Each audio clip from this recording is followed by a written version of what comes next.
दोस्तों, आज की कथा सिर्फ एक कहानी नहीं, ये उस इंसान की सच्चाई है जो भूख, गरीबी और मजबूरी से इतना टूट गया कि उसने जीने की उम्मीद ही छोड़ दी। लेकिन जब इंसान सब हार जाता है, तभी भगवान उसका हाथ पकड़ते हैं। आज की ये कथा आपको ये विश्वास दिलाएगी कि सच्चे मन से की गई भक्ति कभी खाली नहीं जाती। इस कथा को अंत तक जरूर सुनिए, क्योंकि हो सकता है आज नारायण स्वयं आपको कोई संकेत दे रहे हो। कहानी। एक गांव में एक बहुत ही गरीब व्यक्ति रहता था। उसका नाम था मोहन। मोहन के पास ना जमीन थी, ना कोई काम ठीक से चलता था। घर में उसकी पत्नी और दो छोटे बच्चे थे। एक दिन ऐसा आया जब घर में खाने के लिए एक दाना भी नहीं था। बच्चे भूख से तड़प रहे थे। छोटा बेटा रोते हुए बोला, बाबा, हमें भूख लगी है, कुछ खाने को दे दो। मोहन की आंखों में आंसू आ गए, लेकिन उसके पास देने के लिए कुछ भी नहीं था। पत्नी चुपचाप आंसू पोंछ रही थी। उस दिन मोहन अंदर से पूरी तरह टूट गया। रात को जब सब सो गए, मोहन चुपचाप घर से बाहर निकला।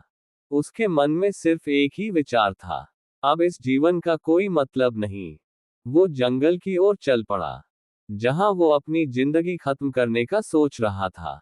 जैसे ही वो एक पेड़ के पास पहुंचा, अचानक एक तेज प्रकाश हुआ और वहां एक महात्मा प्रकट हुए। महात्मा ने शांत स्वर में पूछा, वत्स, इस अंधेरी रात में कहाँ जा रहे हो? मोहन रो पड़ा। उसने अपनी पूरी कहानी बता दी। महात्मा ने उसकी आंखों में देखकर कहा, जीवन खत्म करना समाधान नहीं है, तुम्हारी परीक्षा चल रही है। अगर तुम सच्चे मन से भगवान नारायण का व्रत करोगे, तो तुम्हारे जीवन के सारे दुख दूर हो जाएंगे। मोहन ने कांपते हुए पूछा, क्या सच में मेरी किस्मत बदल सकती है? महात्मा मुस्कुराए, जब भक्ति सच्ची हो, तो नारायण खुद रास्ता बना देते हैं। व्रत की शुरुआत। अगले दिन से मोहन ने चैत्र अमावस्या का व्रत शुरू किया। लेकिन शुरुआत आसान नहीं थी। भूख भी थी, पैसे भी नहीं थे, और लोग उसका मजाक भी उड़ाते थे। भूखा खुद है और व्रत कर रहा है। लेकिन मोहन ने हार नहीं मानी। वो रोज कहता, हे नारायण, मेरे पास कुछ नहीं है, बस मेरा विश्वास है, उसे कभी टूटने मत देना। धीरे धीरे चमत्कार। कुछ दिन बाद उसे एक छोटा सा काम मिला। फिर धीरे धीरे उसकी मेहनत रंग लाने लगी। घर में अन्न आने लगा। बच्चों के चेहरे पर मुस्कान लौट आए। मोहन की आंखों से आंसू बह रहे थे। उसने आसमान की ओर देखकर कहा, हे नारायण, जब मैं हार गया था, तब आपने मेरा हाथ थामा। अब मेरा ये जीवन भी आपका ही है। उस दिन के बाद मोहन का जीवन पूरी तरह बदल गया। अब वो सिर्फ अपने लिए नहीं जीता था। हर सुबह उठकर सबसे पहले नारायण का नाम लेता। घर में जो भी थोड़ा बहुत अन्न आता, वो उसमें से भी पहले भगवान को अर्पित करता, और फिर किसी भूखे को खिलाए बिना खुद नहीं खाता था। गांव के लोग हैरान थे। ये वही मोहन है जो कभी भूख से टूट गया था। लेकिन अब उसके चेहरे पर एक अलग ही शांति थी। धीरे धीरे लोग उसकी बात सुनने आने लगे। मोहन कहता, जब सब रास्ते बंद हो जाएं, तो भगवान का रास्ता कभी बंद नहीं होता।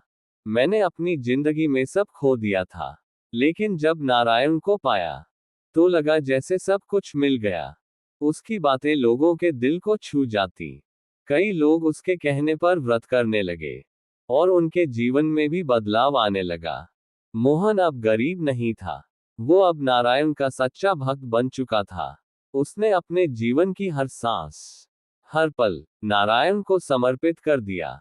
उसे अब ना धन की चिंता थी, ना किसी दुख का डर, बस एक ही इच्छा थी, हर जन्म में मुझे आपकी भक्ति मिले। समय बीतता गया। एक दिन मोहन को महसूस हुआ कि उसका अंतिम समय पास है। वो शांत मन से लेटा था। होठों पर सिर्फ एक नाम था, नारायण, नारायण। घर वाले रो रहे थे, लेकिन मोहन के चेहरे पर मुस्कान थी। तभी कमरे में एक अद्भुत प्रकाश फैल गया, और उस प्रकाश में स्वयं भगवान नारायण प्रकट हुए। पीताम्बर धारण किए। मधुर मुस्कान के साथ मोहन की आंखों से आंसू बहने लगे। प्रभु, आप सच में आ गए। भगवान ने प्रेम से कहा, वत्स, तुमने मुझे सच्चे मन से पुकारा, अपना पूरा जीवन मुझे समर्पित कर दिया।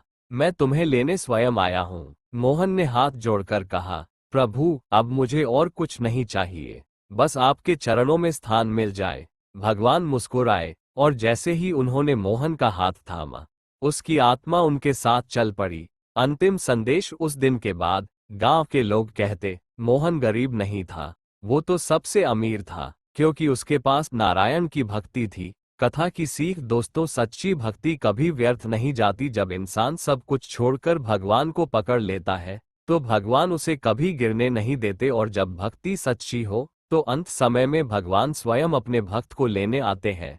अगर इस कथा ने आपके दिल को छू लिया है, तो कमेंट में जरूर लिखें, ओम नमो नारायणाय। और अगर आप भी चाहते हैं कि आपके जीवन में भगवान की कृपा बनी रहे, तो सच्चे मन से उनका स्मरण जरूर करें। शिव भक्ति को सब्सक्राइब करें ऐसी ही सच्ची और दिल से जुड़ी कथाओं के लिए। ओम नमो नारायणाय।